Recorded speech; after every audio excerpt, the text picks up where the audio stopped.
আমাকে শহীদ করে সেই মিছিলে শামিল করে নিও। আমাকে শহীদ করে সেই মিছিলে শামিল করে নিও। যে মিছিলের নেতা আমির হামজা, খোবায়েব খাব্বাব খোদার ছিল যারা অতি প্রিয়, শামিল করে নিও। আজকে গোটা দুনিয়ার দিকে তাকালে দেখা যায় গোটা দুনিয়ার সমস্ত কাফের মুশরিকরা একত্রিত হয়ে গোটা দুনিয়া থেকে একটি জাতিকে, একটি ধর্মকে, একটি ধর্মগ্রন্থকে পৃথিবীর মাটির থেকে বিদায় করে দেওয়ার জন্য বিশ্বব্যাপী এক কঠিন হত্যাযজ্ঞ, নিধনযজ্ঞ, ষড়যন্ত্র চালানো হচ্ছে। কথা বলেন ঠিক কিনা? গোটা দুনিয়ার সমস্ত কাফের মুশরিকরা এক হয়ে আল্লাহর নবী মুহাম্মদকে, মুহাম্মদের আদর্শকে, মুহাম্মদের ইসলামকে, মুহাম্মদের ধর্মের অনুসারীকে, মুহাম্মদের দলের লোককে, মুহাম্মদের মুসলমানের আল্লাহ রসুলের রুহানি আওলাদদেরকে গোটা দুনিয়ার থেকে বিদায় করে দেবার একের পর এক ষড়যন্ত্র বিশ্বব্যাপী চালানো হচ্ছে। কথা বলেন ঠিক কিনা? Bosnia, Chechnya, Herzegovina, Palestine, Iraq, Somalia, Hungary, Nigeria, South Africa, Lebanon, ফিলিস্তিন, কাশ্মীর, ভারতের গুজরাট সহ গোটা দুনিয়ায় গোটা মুসলিম মিল্লাত আজ নির্যাতিত, নিপীড়িত, নিগৃহীত, নিষ্পেষিত, পদদলিত, অপমানিত, লাঞ্ছিত। কথা বলেন ঠিক কিনা? ইরাকে মার খাইতেছে মুসলমানেরা, ইরানে আজকে হামলার পরিকল্পনা চালাচ্ছে কাফের মুশরিকেরা। আমার ফিলিস্তিনে পাখির মতো গুলি করে মারা হইতেছে মুসলমানদেরকে। নাইজেরিয়ায় টেরাকের সঙ্গে বেঁধে রাস্তায় ছেঁচড়িয়ে ছেঁচড়িয়ে মারা হচ্ছে মুসলমানদেরকে। ভারতের গুজরাটে ইটের ভাটায় পুড়িয়ে পুড়িয়ে মারা হয় মুসলমানদেরকে।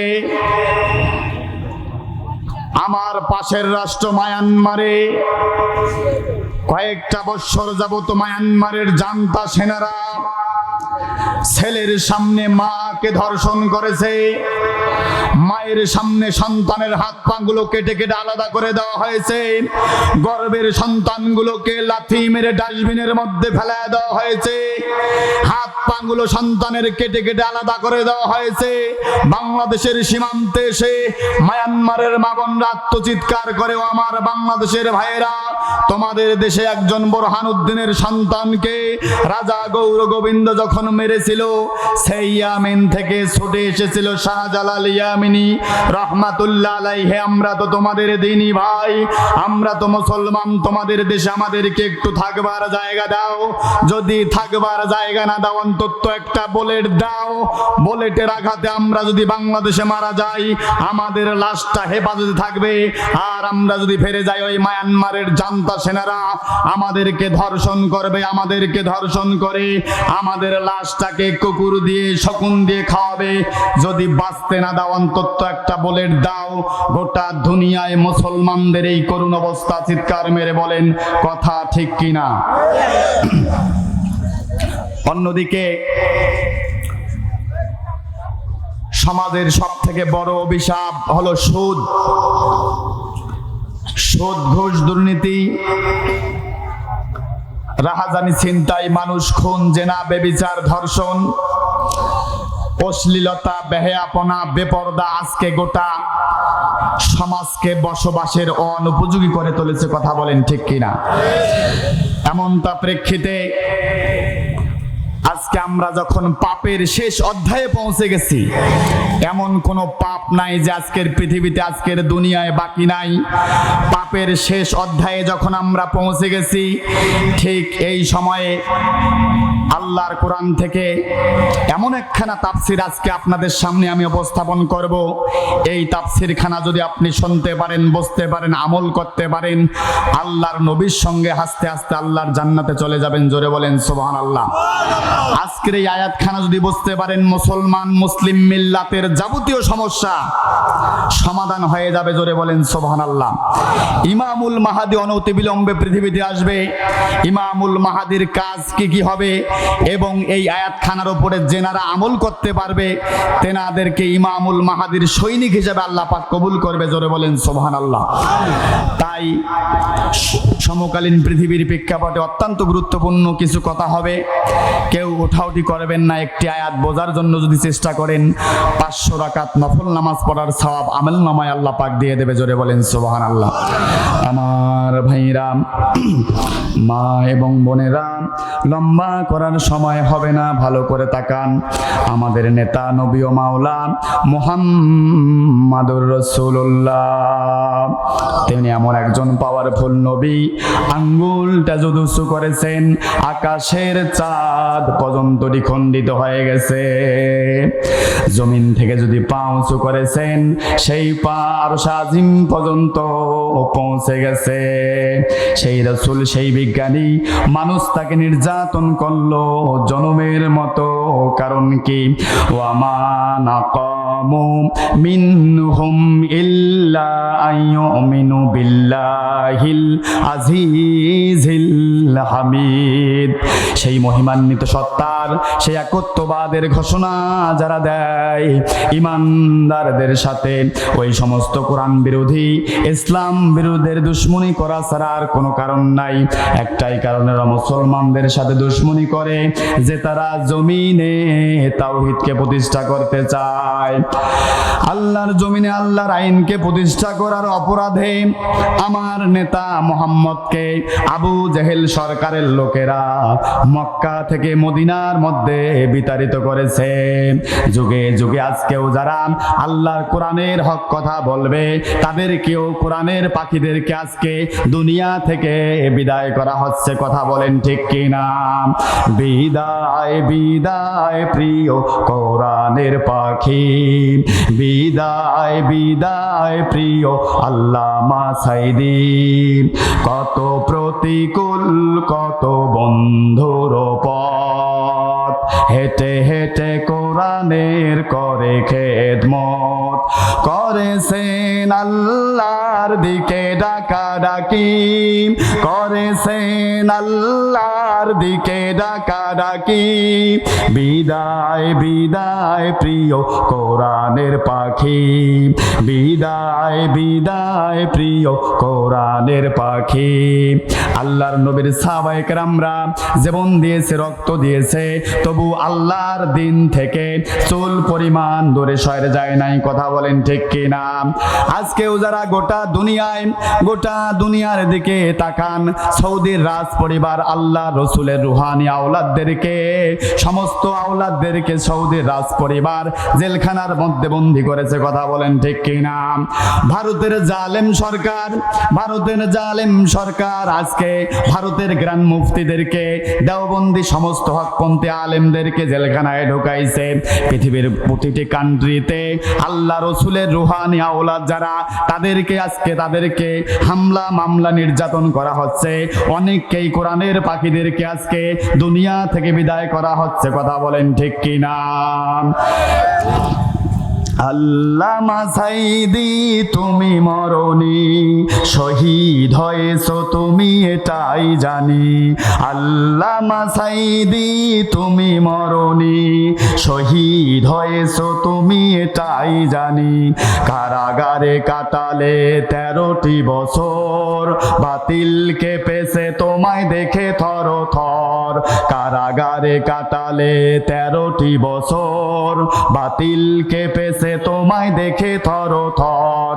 তুমি যে ছিলে মোদের নয়ন মনি, শহীদ হয়েছো তুমি এটাই জানি, শহীদ হয়েছো তুমি এটাই জানি। দেখা তো হবে না আর এই জীবনে, দেখা হবে জান্নাত ফুল বাগানে। এ আশা কবুল করো আল্লাহ তুমি, শহীদ হয়েছো তুমি এটাই জানি। আমাদের কোরআনের পাখি বলেছিল, আপনারা যেদিন জানবেন কোরআনের পাখি আর দুনিয়াতে নাই, সবার কাছে দোয়া চেয়েছে আল্লাহ যেন তার এই মাহবুব বান্দাকে মাফ করে দেয়। তাই একজন কোরআনের ছোট্ট ফেরিওয়ালা হিসাবে আমার কোরআনের পাখির জন্য দোয়া চাই, আল্লাহ যেন তাকে জান্নাতের উচ্চ মাকাম দান করে, বলে না আমিন। আল্লাহর নবীকে মক্কা থেকে মদিনার মধ্যে বিতাড়িত করা হলো।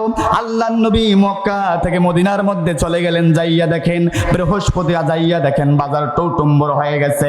একদল লোক সওদা ক্রয় করতেছে, আর একদল লোক সওদা বিক্রয় করতেছে। সেখানে ঈসা নবীর উম্মতরাও আছে, মুসা নবীর উম্মতরাও আছে, মদিনার অধিবাসীরাও রয়েছে। আল্লাহর নবী চিন্তা করলেন, এতগুলা লোককে তো আমি একসঙ্গে কখনো পাই না, যাই যাই একটু দিনের দাওয়াত দেই, ইসলামের কথা বলি। যেই ভাবাতেই কাজ শুরু হয়ে গেল। মদিনার বাজারের মধ্যে একটা বড় কালো পাথর ছিল, কালো পাথর। সেই কালো পাথরের উপরে দাঁড়িয়ে আল্লাহর নবী ঘোষণা দিলেন, ইয়া আইয়ুহান নাস তালাউ ইলাইয়া কুলু লা ইলাহা ইল্লাল্লাহু তুফলিহুন। হে মদিনার লোক সকল, আজকে আমি তোমাদেরকে একটা দাওয়াত দেব, এই দাওয়াতটা যদি তোমরা গ্রহণ করতে পারো, এই দুনিয়ায় চির শান্তি পেয়ে আখিরাতে চির মুক্তি নিয়ে হাসতে হাসতে আল্লাহর জান্নাতে চলে যাবা। জোরে বলেন সুবহানাল্লাহ। এই দাওয়াত দেওয়ার সঙ্গে সঙ্গে মদিনার জনপদের লোকেরা বলেন, আব্দুল্লাহর বেটা মোহাম্মদ, তুমি মক্কা থেকে এসেছো, তুমি মানে আল্লাহর নবীর নাম দেখার সঙ্গে সঙ্গে নিঃশ্বাসটা চলে গেছে, আল্লাহর নবীর নামটা বাদ দিয়ে সে সামনে গেছে। আল্লাহর নবী বললেন যে দাঁড়ান, এইখানে দাড়ি নাই, কমা নাই, সেমিকলন নাই, অক্ষ করার কোনো জায়গা নাই, আপনি এখানে থামলেন কেন? কাব বিন আহবার বলে, মোহাম্মদ তুমি নবী হইতে পারো না। কেন? যে তুমি তো তাওরাত পাঠের নিয়ম জানো না, কারণ তুমি তো কোনোদিন স্কুল কলেজ মাদ্রাসা বিশ্ববিদ্যালয়ে যাও নাই, তোমার কোনো শায়েখ নাও, তুমি কেমনে নবী হও? তুমি, আমি বড় আলেম, আমার ভুল ধরো। আল্লাহর নবী বললেন যে ঠিক আছে, সামনের পড়েন। বাইনাস সাতারাইন ওয়া বাইনা রিওয়ায়াতুল উখরা, দুইটা বর্ণনা আছে, লম্বা করার সময় হবে না। আল্লাহর নবীর কয়েক পৃষ্ঠার পড়ার পরে, আল্লাহর নবীর সামনে কাব বিন আহবার কয়েক পৃষ্ঠার পড়ার পরে, একই লাইনের দুই জায়গায় অথবা একই পৃষ্ঠার পাশাপাশি দুই জায়গায় আপনার আমার কলিজার টুকরা নবীর আহমদ এবং মোহাম্মদ দুইটা নাম পাশাপাশি এসেছে। এই নাম দেখার সঙ্গে সঙ্গে কাব বিন আহবারের মাথা খারাপ হয়ে গেছে। এই তো মোহাম্মদের নাম, এর আগে নাম ছিল একটা, এবার নাম এসেছে দুইটা। মোহাম্মদের নাম যদি আমি বলি আমার ধর্ম থাকবে না। এবারে কান থেকে হাতটা নামিয়ে আল্লাহর নবীর বরকতে দুইটা নাম ঢেকে ধরেছে। আল্লাহর নবীর নাম ঢেকে ধরার সঙ্গে সঙ্গে আমার আল্লাহ সব সহ্য করতে পারে, নবীর অপমান সহ্য করতে পারে না। কথা বলেন ঠিক কি না? ফেরেশতা জিবরাইলকে বলেন, ফেরেশতা জিবরাইলকে বলেন, জিবরাইল যাও যাও, আমার নবীকে অপমান করার যে ষড়যন্ত্র চলতেছে, আপনি গিয়ে কাব বিন আহবারের হাতের আঙ্গুলের জবান খুলে দাও। কাব বিন আহবারের সামনে ফেরেশতা জিবরাইল এসে তার আঙ্গুলের জবান খুলে দিয়েছে। আঙ্গুল বলতেছে আশহাদু আল্লাহ ইলাহা ইল্লাল্লাহু ওয়া আশহাদু আন্না মুহাম্মাদান আবদুহু ওয়া রাসূলুহু। আজ কেন পৃথিবীটা লাগে এত সুন্দর, এসে কোন রূপকারে সাজালো এ চরাচর, এসে কোন রূপকারে সাজালো এ চরাচর। অবনীত ফেরেশতারা সেরে সাত আসমান, নেমে এসে পৃথিবীতে গাহে কার গুণগান, গাহে কার গুণগান।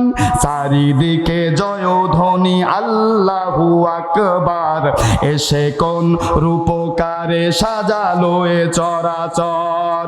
মারহাবা মারহাবা সৃজনের আহমাদ, এসেছেন ধরণীতে নূর নবী হযরত, নূর নবী হযরত। আলোকিত তাই মাতা আমিনার কুরে ঘর, এসে কোন রূপকারে সাজালো এ চরাচর। কাব্বিন হাবারের হাতের মধ্যে, কাব্বিন হাবারের হাতের মধ্যে ফেরেশতা জিবরাইল এসে আঙ্গুলের জবান খুলে দিয়েছে। আঙ্গুলের জবান খোলার সঙ্গে সঙ্গে সবাই অবাক হয়ে গেছে। এবার কাব্বিন হাবার বলে উঠলো, এই মুহাম্মদ একজন জাদুকর, সে কি না থেকে জাদু করেছে, আমার হাত কথা বলতেছে। জোরে বলেন সুবহানাল্লাহ। আল্লাহর নবী কি জাদুকর? কথা বলেন, আল্লাহর নবী জাদুকর? সবাই বুঝতে পেরেছে মুহাম্মদ কোনো জাদু করে নাই। সবাই বলতেছে না, মুহাম্মদ হলো সত্য নবী। জোরে বলেন সুবহানাল্লাহ। পাবলিকের চাপের মুখে কাব্বিন হাবার স্বীকার করলো, হ্যাঁ মুহাম্মদের নাম তাওরাত কিতাবের মধ্যে আছে। জোরে বলেন সুবহানাল্লাহ। কিন্তু কাব্বিন হাবার একটা প্রশ্ন করলো, মুহাম্মদ আমি আজকে তোমাকে একটা প্রশ্ন করব, এই প্রশ্নের তুমি যদি যথাযথ উত্তর দিতে পারো, এই মুহূর্তে আমরা সবাই তোমার হাতে হাত রেখে কালেমা পড়ে মুসলমান হয়ে যাব। জোরে বলেন সুবহানাল্লাহ। কি সেই প্রশ্ন? সেই প্রশ্নের প্রেক্ষিতে আমি যে আয়াতখানা বলবো, সূরা আল বাকারা 129 নাম্বার, এই আয়াতের ঘটনার প্রেক্ষিতে আল্লাহ পাক নবীকে পৃথিবীতে প্রেরণ করলেন। কেন প্রেরণ করলেন? আমি একটা প্রশ্ন করব, সেই প্রশ্নটা হলো, আমার হাতে যে কিতাবখানা, এই কিতাবের নাম হলো তাওরাত কিতাব। তাওরাত কিতাবের বংশ হলো বনি ইসরাইল। বনি ইসরাইলের মধ্যে আল্লাহ পাক 70,000-এরও বেশি পয়গম্বর পাঠিয়ে দিয়েছে। যেই বংশের মধ্যে 70,000-এর বেশি পয়গম্বর পৃথিবীতে আসলো, সেই বংশের মধ্যে আল্লাহ পাক তোমাকে না পাঠিয়ে দিয়ে কুরাইশ বংশের মধ্যে কেন পাঠালো? এই প্রশ্নের উত্তর তুমি দিয়ে দাও। যদি যথাযথ উত্তর দিতে পারো, তোমার হাতে হাত রেখে কালেমা পড়ে মুসলমান হয়ে যাব। জোরে বলেন সুবহানাল্লাহ। আল্লাহর নবী এবার চিন্তা করলেন, আমাকে কুরাইশ বংশের মধ্যে কেন পাঠালো আমি জানি না। আল্লাহর নবী সাথে সাথে সেজদায় পড়ে গেলেন। আল্লাহর নবী সেজদা পড়ে যাওয়ার সঙ্গে সঙ্গে আমার আল্লাহ ওহী নাজিল করলেন। জোরে বলেন সুবহানাল্লাহ। ওহী নাজিল করে আল্লাহর নবীকে জানিয়ে দিলেন, এই পৃথিবীতে শুধুমাত্র কেবলমাত্র একজন নবী, আমাদের জাতির পিতা ইব্রাহিম আলাইহিস সালাম, তার জাতি রক্ষার জন্য, ইসলামকে রক্ষা করার জন্য, তার ঔরসে নূরে মুহাম্মদকে জন্ম নেওয়ার জন্য আল্লাহর কাছে দোয়া করেছিল। জোরে বলেন সুবহানাল্লাহ। এই দোয়ার বরকতে আল্লাহ পাক ইব্রাহিমের বংশে আল্লাহর নবীকে পাঠিয়ে দিয়েছে। জোরে বলেন সুবহানাল্লাহ। বিশাল লম্বা ঘটনা, লম্বা করব না, সংক্ষেপ করতেছি। এই দোয়াটা কখন করলেন? আল্লাহর নবী ইব্রাহিমের সন্তান জন্ম নিল। এই সন্তানকে নিয়ে কাবা ঘর নির্মাণ করে কাবা ঘরের সামনে 3টা দোয়া করেছিলেন। সর্বশেষ যে দোয়া করেছিলেন, এই দোয়ার মধ্যে আল্লাহর নবীকে তার বংশে চেয়েছেন। শুধু নবীকে চান নাই, নবী পৃথিবীতে এসে 4টা কাজ করবে। কোন 4টা কাজ পৃথিবীতে করলে জাহিলিয়াতের অন্ধকার দূর হবে? আল্লাহর নবী বললেন, যুগে যুগে কোরআন ইসলামের যতই খারাপ অবস্থা হোক না কেন, মুসলমানরা যখনই এই 4টা কাজ করবে, সমস্ত জালেম শক্তি, শয়তানের শক্তি, সমস্ত শয়তানি শক্তি মাটির সঙ্গে মিশে গিয়ে সরাসরি ওই জমিনে আল্লাহর কোরআনুল কারীমের রাজ কায়েম হবে। জোরে বলেন সুবহানাল্লাহ। তাই আল্লাহর নবী কোন 4টা কাজ করে ইসলাম প্রতিষ্ঠা করলেন? আজকে আমরা কেমনে করে, কিসের কারণে যুগ যুগ ধরে জালিম শক্তি পৃথিবীতে ক্ষমতায় থেকে কেন বিদায় নেয় না? আল্লাহর নবী কি করেছিল, আমরা কি করতেছি? আসলে আমাদের দুর্বল জায়গা কোথায়? আজকে এই জিনিসটা যদি বুঝতে পারেন, আমাদের জীবনের সমস্ত সমস্যার সমাধান খুঁজে পাবেন। কথা বলেন ঠিক কিনা? এই জন্য তাফসীর মাহফিল শোনা দরকার। ওই কিসসা কাহিনী, গান বাজনা, সুর, গজল, এটা কিন্তু সবাই পারে দেখবেন, কিন্তু আল্লাহর কোরআন থেকে তাফসীর করার সৌভাগ্য আল্লাহ পাক সবাইকে দেয় না। কথা বলেন ঠিক কিনা? সবাইকে শোনারও আল্লাহ পাক সুযোগ দেয় না। আল্লাহ পাক যেহেতু আজকে আমরা আল্লাহর কাছে দোয়া করেছি, আল্লাহ যেন একটু গুরুত্বপূর্ণ তাফসীর করবার সুযোগ দান করে। জোরে বলেন আমিন। আয়াত নাজিল হয়ে গেল। রব্বানা, হে আমার প্রতিপালক। ইব্রাহিম আলাইহিস সালাম দোয়া করলেন, রব্বানা, হে আমার প্রতিপালক, ওয়াবাস ফীহিম রাসূলাম মিনহুম, তাদের পক্ষ থেকে তাদের কাছে একজন রাসূল প্রেরণ করো। কাদের কাছে? শেষ জামানায়, আখিরুজ জামান, হিস্ট্রির শেষ প্রান্তে যখন মানুষ পাপের শেষ অধ্যায়ে পৌঁছে যাবে, একজন নবী প্রেরণ করো। নবীর কাজ হবে 4টা। জোরে বলেন সুবহানাল্লাহ। নবীর কাজ হবে কয়টা? নবীর 1 নাম্বার দাওয়াতি কাজ হলো ইয়াতলু আলাইহিম আয়াতিকা। তাই না হুজুর? ইয়াতলু আলাইহিম আয়াতিকা, আয়াতিকা, হে রাসূল আপনি পৃথিবীতে এসে আল্লাহর আয়াত মানুষের সামনে পাঠ করে করে শোনাবেন, জোরে বলেন সুবহানাল্লাহ। এখন প্রশ্ন হচ্ছে, আল্লাহর নবী আল্লাহর আয়াত পাঠ করে করে মানুষকে শোনালেন, জাহিলিয়াতের অন্ধকার দূর হয়ে গেল, সাহাবায়ে কেরামরা গোটা দুনিয়ায় ইসলামের দাওয়াত নিয়ে গেলেন, তাবিন পীর মাশায়েখগণ গোটা দুনিয়ায় দ্বীনের আলো ছড়িয়ে দিলেন, গোটা দুনিয়ায় মুসলমানরা হাজার বছর রাজত্ব করলো। কিন্তু এই যুগে এই শতাব্দীতে এসে আমাদের কি এমন হয়ে গেল যে গোটা দুনিয়ায় আমরা মার খাচ্ছি? আজও সেই কোরআনের দাওয়াত আছে, কিন্তু মানুষের ভাগ্য পরিবর্তন হয় না। মানুষ কেন হেদায়েত হচ্ছে না? এইটাই আজকে সময়ের শ্রেষ্ঠ জানার প্রশ্ন। কথা বলেন ঠিক কিনা? কথা বলেন, কেন আমরা হেদায়েত হচ্ছি না? এত ওয়াজ নসিহত এত কিছু হচ্ছে, আমরা হেদায়েত কেন হচ্ছি না? এই প্রশ্নটা জানার দরকার আছে কি নাই? এই আয়াতের মধ্যে খুঁজে পাবেন কেন হেদায়েত হচ্ছি না। এবার তাকান, রাসূলের 1 নাম্বার দাওয়াতি কাজ হলো ইয়াতলু আলাইহিম আয়াতিকা, হে রাসূল আপনি মানুষকে আল্লাহর আয়াত পাঠ করে করে শোনান। এই আয়াত কথাটা বুঝতে হবে, আয়াত মানে কি? আয়াত শব্দটা দিয়ে আল্লাহর নবী আসলে কি শিক্ষা দিয়েছেন? আয়াত শব্দের অর্থ হচ্ছে নিদর্শন, আয়াত মানে হচ্ছে সাইন, আয়াত মানে হচ্ছে আল্লাহর পরিচয়, আয়াত মানে হচ্ছে আল্লাহর সৃষ্টি জগতের বিশালতা। জোরে বলেন সুবহানাল্লাহ।